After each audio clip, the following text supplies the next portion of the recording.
Look at your hands. They are free. Look at your feet. There are no chains around them. You can walk out of your door right now. You can start that project. You can change your life today. But you won't. Because while your body is free, your mind is in a cage. You are a prisoner in a cell that has no bars. You wake up every morning wanting to change, but by noon, the walls close in. The walls of maybe later, I'm tired, and what if I fail? You aren't lazy. You aren't a failure. You are just locked inside yourself. And the most terrifying part?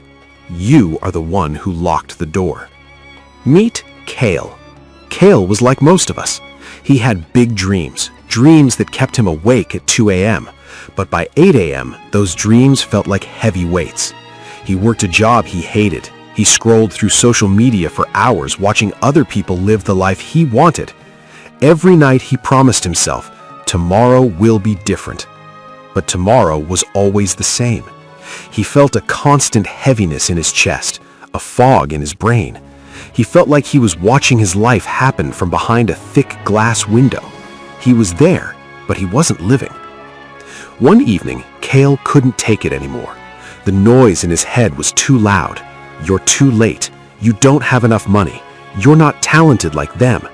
He felt paralyzed. He wanted to scream, but he just sat in silence. He felt like he was drowning in shallow water. He decided to visit an old man who lived on the edge of the town. People said the old man was a master of himself. He didn't have much, but he had a peace that Kale couldn't understand.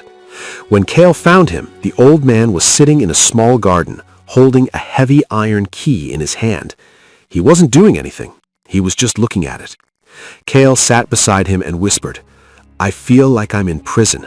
I want to move, but I can't. I want to change, but I'm stuck." The old man didn't look up.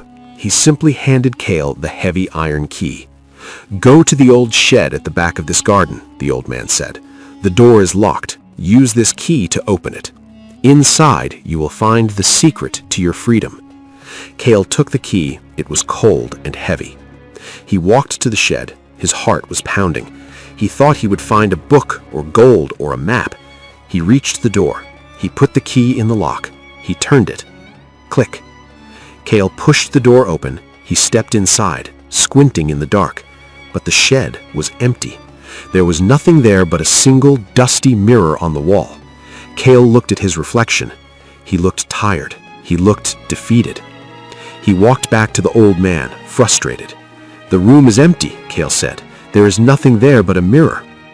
The old man finally looked up and smiled. "The key opened the door, didn't it?" "Yes," Kale replied. "And who was holding the key?" Kale looked at his own hand. "I was." "Exactly," the old man said. "Your prison isn't made of stone. It's made of the stories you tell yourself. You tell yourself you are weak, so the door stays shut. You tell yourself you are a victim, so the bars get stronger. The key is the realization that you are the one who decides which thoughts to keep and which ones to let go." The old man stood up and took the key back. Most people spend their lives waiting for someone to come and unlock the door for them. They wait for the perfect partner, the perfect job, or the perfect moment. But no one is coming. The prison is your comfort zone. It's the safety of your excuses. It feels safe inside those walls because if you never try, you never fail. But if you never try, you never truly live. Discipline isn't a punishment. It is the key. Silence isn't empty. It is the key. Doing the work when you don't feel like it, that is the sound of the lock turning. Kale walked home that night. The world looked different. The air felt lighter. He realized that every time he chose his phone over his goals, he was locking the door. And every time he chose discipline over distraction, he was walking out into the light. Your mind can be your greatest servant or your most cruel master. Stop waiting for a miracle. Stop waiting for a sign. You are holding the key. You have always been holding it. The question is, are you brave enough to turn it?